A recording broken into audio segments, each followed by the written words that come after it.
சகோதரரே, ஒரு முஸ்லிம் அல்லாத சகோதரியின் சார்பாக நான் இந்த கேள்வியை கேட்கிறேன். 2 மதங்களிலும் வழிபாட்டுக்குள் இருக்கும் ஒற்றுமை என்ன? அதாவது ஹிந்துக்களுக்கும் முஸ்லிம்களுக்கும் இடையே உள்ள ஒற்றுமை. உதாரணமாக, ஹிந்துக்கள் திருப்பதியில் சென்று மொட்டை அடிப்பது போலவும், முஸ்லிம்கள் ஹஜ்ஜுக்கு சென்று மொட்டை அடிப்பது போலவும், ஹிந்துக்கள் கோயிலை சுற்றி வருவதும் முஸ்லிம்கள் தவாஃப் செய்யும்போது சுற்றி வருவதும்.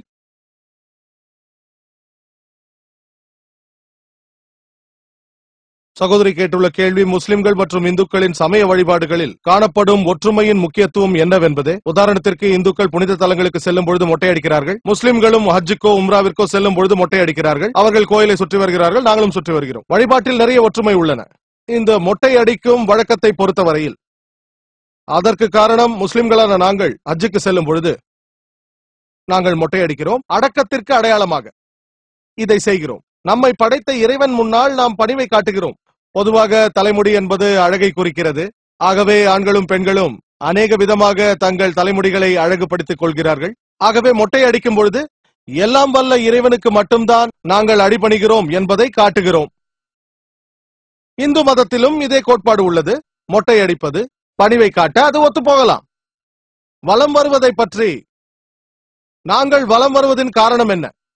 நிறைய பேர் குறை கூறுகிறார்கள். இஸ்லாம் சிலை வழிபாட்டிற்கு எதிரானது என்றால் ஏன் காபாவை சுற்றி வலம் வருகிறீர்கள்? காபாவிற்கு தலை வணங்குகிறீர்கள். நீங்கள் காபாவை வணங்கவில்லையா?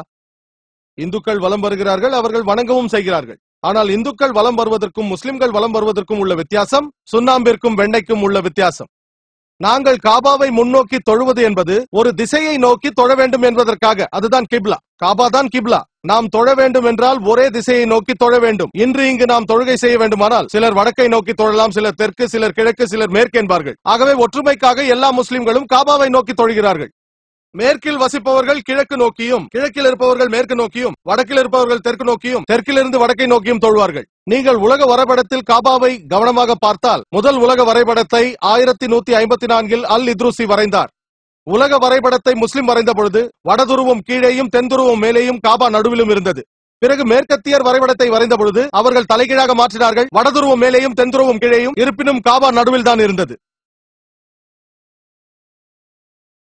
நாங்கள் காபாவை வலம் வருவதின் காரணம், அல்லாவும் இறை தூதரும் அப்படி செய்ய சொன்னதனால்தான். எனக்கு தோன்றும் அறிவுபூர்வமான காரணம், எல்லா வட்டத்திற்கும் ஒரு மையப்பகுதி உண்டு. நாம் காபாவை வலம் வரும் பொழுது எல்லாம் வல்ல இறைவன் ஒருவன் தான் என்று சாட்சி சொல்லுகிறோம். ஆனால் காபாவை வலம் வந்து விட்டு அநேக கடவுள்கள் மீது நம்பிக்கை வைத்தால் நீங்கள் தவறு செய்கிறீர்கள். வழிபாட்டை பொறுத்தவரை ஹஜ்ரத் உமர் அவர்கள் கூறியது போல சஹி புகாரியில் இடம்பெற்றுள்ளது. பாகம் 2 ஹஜ் என்னும் பாடத்தில் அவர் சொன்னார், நான் இந்த கருப்பு கல்லை முத்தமிடுகிறேன். அது எனக்கு நன்மையும் விளைவிக்காது, கேடும் விளைவிக்காது. இறை தூதர் முத்தமிட்டதால் நானும் முத்தமிடுகிறேன். ஹஜ்ரத் உமரின் இந்த கருத்து எந்த முஸ்லிமும் காபாவை வணங்குவதில்லை என்று உறுதி செய்கிறது. மேலும் என்னுடைய கருத்து என்னவென்றால், நபிகள் வாழ்ந்த காலத்தில் அவரது தோழர்கள் காபா மேல் நின்று அழைப்பொலி கொடுத்திருக்கிறார்கள். சிலை வழிபாடு செய்யும் எவருமே சிலையின் மீது ஏறி நிற்க மாட்டார்கள். முஸ்லிம்கள் காபாவை வணங்குவதில்லை என்பதை இது நிரூபிக்கிறது. காபா வெறும் அடையாளம்தான், அதாவது அது ஒரு கிப்லா. வேறு பல ஒற்றுமைகளை பொறுத்தவரை சகோதரி, இந்து மதத்தில் அநேக விதமான வழிபாடுகள் உள்ளன. ஒரு விதமான வழிபாட்டை சாஷ்டாங்கம் என்பார்கள். சாஷ்டாங்கம் ஷ, அஷ்ட் என்றால் 8, அங்கம் என்றால் உடலின் உறுப்புகள். உடலின் 8 விதமான உறுப்புகள். 8 விதமான உடல் உறுப்புகளும் தரையில் பட வேண்டும் என்பது ஒரு விதமான வழிபாடு. இந்த வழிபாட்டிற்கு சிறந்த வழி முஸ்லிம்கள் சுஜூத் நிலையில் தொழுகை செய்வது. நெற்றி பகுதி, மூக்கு, 2 கைகள், முழங்கால்கள், பாதங்கள் தரையில் படுவது. சாஷ்டாங் உடலின் 8 உறுப்புகள். நெற்றி பகுதி, மூக்கு, 2 கைகள், முழங்கால் மற்றும் பாதங்கள். சுஜூத் தான் தொழுகையின் சிறந்த நிலை. குர்ஆனில் அநேக இடங்களில் சொல்லப்பட்டிருக்கிறது. மேலும் மக்காவை பொறுத்தவரை இந்து மத வேதங்களிலும் மக்காவை பற்றி கூறப்பட்டுள்ளது. இந்து மதத்தில் மக்காவை குறிக்கும் வார்த்தை இலே ஸ்பர் என்பதாகும். இலா என்றால் கடவுள், ஸ்பர் என்றால் ஒரு இடத்தை குறிக்கும். ஆகவே இலாய் ஸ்பர் திரிதாவின் ஒரு இடமாகும். அது ஒரு புனித தலம். ரிக்வேதத்தில் சொல்லப்பட்டிருக்கிறது. புத்தகம் 3 வேதவரி 29 மந்திரம் 4 இலேஸ்பர் என்றால் சமஸ்கிருத அகராதியில் கடவுளின் இடம் என்று பொருள். கடவுளின் வீடு, திருத்தாவின் இடம், புனித தலம். இதேதான் திருக்குரானில் சூரா ஆல இம்ரானில் கூறப்பட்டிருக்கிறது. அத்தியாயம் 3 வசனம் 96. மனிதர்கள் வழிபட உருவாக்கப்பட்ட முதலிடம் மக்கா. இது மக்காவிற்கு இன்னொரு பெயர். ஆகவே இந்து மத வேதங்களிலும் மக்கா குறிப்பிடப்பட்டுள்ளது.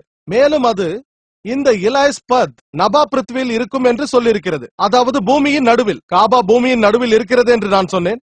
மேலும் அடுத்த சில வசனங்களுக்கு பிறகு ரிக்வேதம் புத்தகம் 3 வேதவரி 29 மந்திரம் 11 அது நரசங்சாவை பற்றி பேசுகிறது. புகழுக்குரியவன் என்று அழைக்கப்படும் இறை தூதரை பற்றி. இலைஸ்பருடன் இந்த இறை தூதரை பற்றியும் சொல்லப்பட்ட காரணத்தினால் இந்துக்கள் செல்ல வேண்டிய புனித தலமானது மக்கா என்பது நமக்கு தெளிவாக தெரிய வருகிறது. இதுதான் உங்கள் கேள்விக்கு எனது பதில்.